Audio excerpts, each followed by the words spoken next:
Ang ganda, parang natural na eyelashes lang talaga. Tara, samahan niyo ako guys maglagay ng eyelash extension. Hi! Alam niyo ba sa halagang 130 pesos meron na kayong isang set ng pang eyelash extension? Ayan guys, tignan niyo lahat yan, 130 pesos lang. Meron ng eye patch, meron ng parang tiyan, tapos ayan, lagay ng glue, meron ng brush, tapos may pandikit, and then meron na siyang eyelashes. Meron, ano lang yan guys, 130 pesos lang yan. So ngayon maglalagay ako ng 13mm.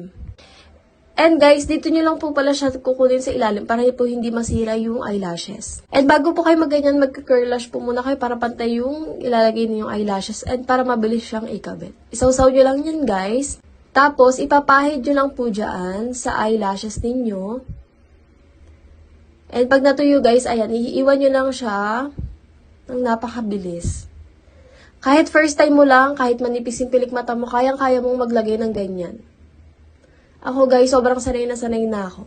And hindi ako naiiyak dyan sa glue, naiiyak ako dyan sa ilaw. Sobrang sanay na ako maglagay niyan guys, kaya nakaka-addict maglagay neto. And tignan nyo guys, yung kinalabasan, buhay na buhay yung mata ko. Ang ganda eyelashes na to, parang natural hair lang talaga siya. Mag-check out na kayo guys, malapit na magpasko, aura-aura na.